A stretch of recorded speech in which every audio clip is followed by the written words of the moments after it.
what the foster grandparent is that we go into schools helping kids. A lot of people confuse our program with foster parenting.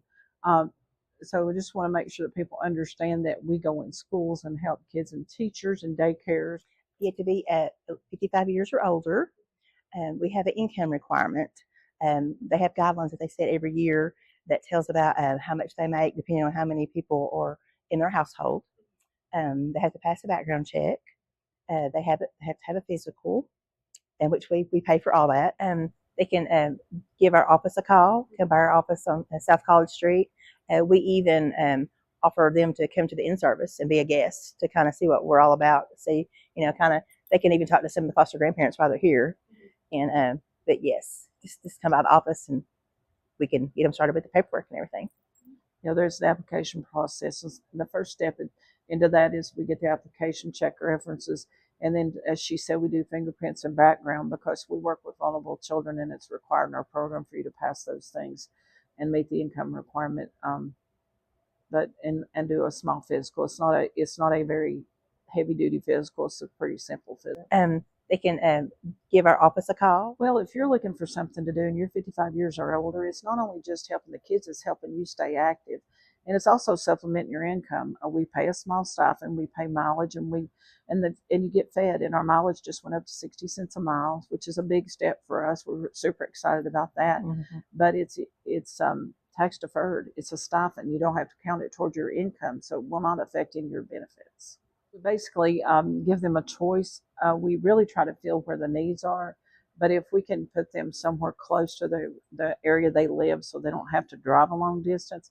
Some of them prefer to go to schools and drive a distance, and that's okay too, but we kind of like to give them a choice for a fit.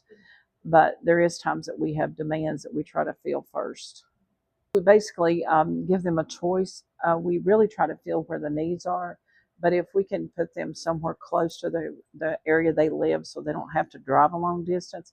Some of them prefer to go to schools and drive a distance, and that's okay too, but we kind of like to give them a choice for a fit. But there is times that we have demands that we try to fill first.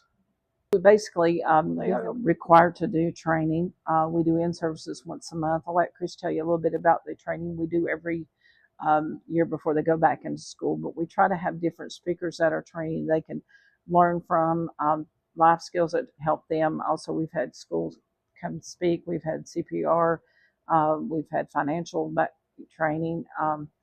A lot of resource training for them to know that there's help out there for them as well. But I'll let Christy tell you a little bit about the in-service we do right before they go back in school.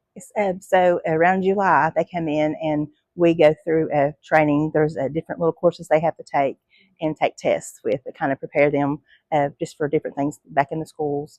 And then we also go over anything like timesheets, things that we need to work on to kind of help them be able to fill out their paperwork that they do throughout the year, make it a little easier on them.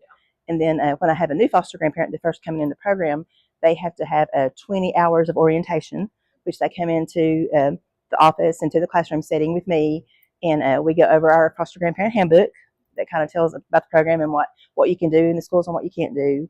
And then I just make sure that they're ready and prepared to go into the schools with the paperwork and stuff they have to fill out to turn back into the office. Well, most of the foster grannies tell me that once they get in the program, they wish they had done it years ago because they got them out of the house and they were able to get out and enjoy themselves, and they enjoy going to the schools every day and seeing the kids. That sometimes when they're out for like summer, by this time they're ready to go back to school because they miss the kids, So there's something to say about they miss the kids and want to be back with them. So yeah.